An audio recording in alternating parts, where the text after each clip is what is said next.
Hello friends, स्वागत है आपका एग्जाम स्टडी ऑनलाइन में। और आज हम इतिहास की ऐसे मोस्ट इम्पोर्टेंट प्रश्नों के बारे में बात करेंगे जो परीक्षा में बार बार पूछे जाते हैं।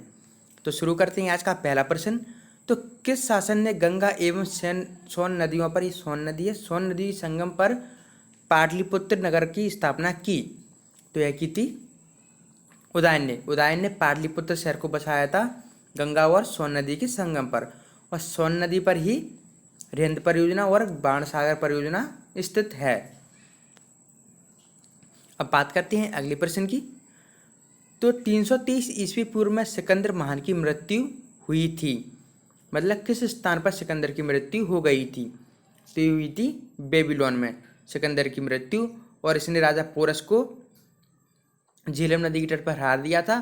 इसके बाद ये ब्यास नदी पर 19 महीने तक रहा और वहाँ से वापस चला गया और बेबीलोन में इसकी मृत्यु हो गई। अब बात करते हैं अगले प्रश्न की।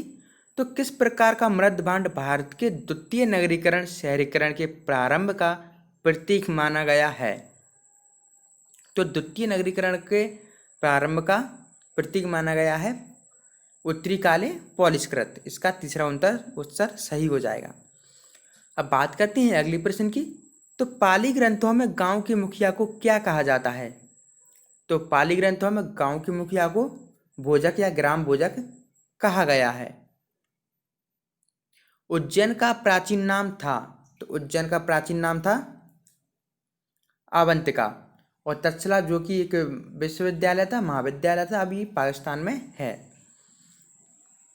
अब बात करते हैं अगले प्रश्न की। तो मगध की प्रथम राजधानी कौन सी थी?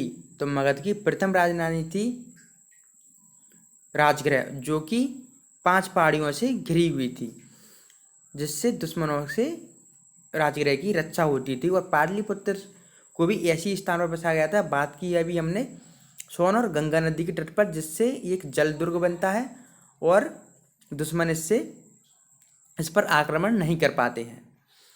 तो चलते हैं अगली प्रश्न की ओर। किस शासक द्वारा सर्वप्रथम पाटलिपुत्र का राजधानी के रूप में चयन किया गया? तो ये उदयन ने बसाया था। उदयन ने ही इसकी पाटलिपुत्र की मतलब पाटलिपुत्र को अपनी राजधानी बनाया था। चलते हैं अगले प्रश्न की ओर। 16 जनपदों की सूची उपलब्ध है। तो 16 जनपदों की सूची मोस्ट इंपोर्टेंट क्वेश्चन है। यह है अंगुत्तर निकाय में, जो कि बौद्ध धर्म के ग्रंथ हैं। बात करते हैं अगले प्रश्न की, जो कि हमारा 10वां प्रश्न है। निम्नलिखित में से मगध का कौन सा राजा सिकंदर महान का समकालीन था? मतलब सिकंदर महान के समय कौन सा राजा भारत पर राज्य कर रहा था?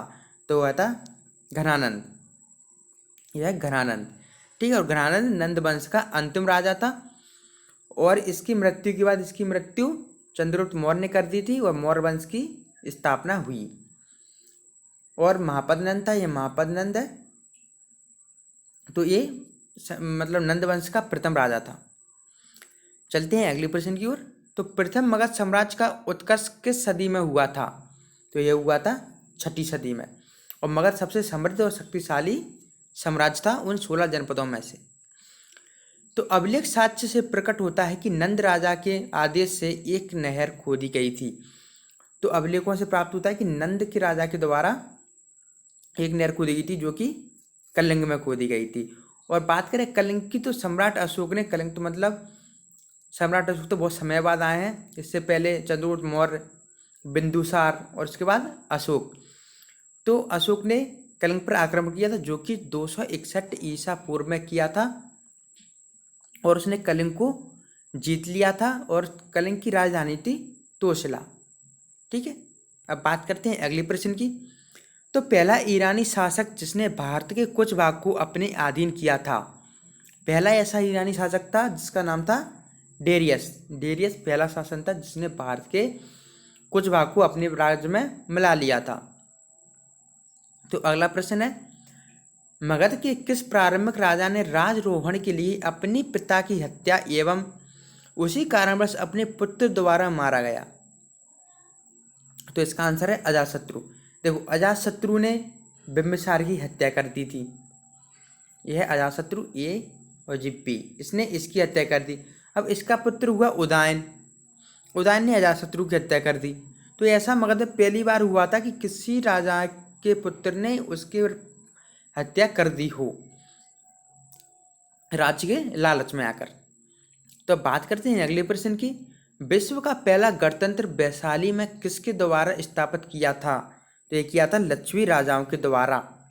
प्रथम गणतंत्र उस समय में गणतंत्र लागू किया गया था तो लक्ष्मी में किया गया था, जो कि वैशाली का एक भाग था। तो चलते हैं अगले प्रश्न की ओर। तो छठी शताब्दी ईसा पूर्व मत्स्य महाजनपद स्थित है। मतलब जो मत्स्य जहाँ जनपद स्थित था वह अब किस राज्य में आता है? तो वह अब आता है राजस्थान में। तो ये थी हमारे 16 प्रश्न जो कि मोस्ट इम्पोर्टेंट थे और परीक्षा में बार बार पूछे जाते हैं। हम फालतू क्वेश्चन नहीं कराते, जैसे कि 25-50 क्वेश्चन करा दी उसमें से पेपर एग्जाम में पूछे ही नहीं जाते। तो हमने वही क्वेश्चन लिए जो पेपर में पूछे जाते हैं बार बार, जो परीक्षा में बार बार रिपीट हुए हैं। तो आपको वीडियो पसंद आई है तो लाइक करें और चैनल को सब्सक्राइब करें। Thank you. आपका दिन शुभ हो।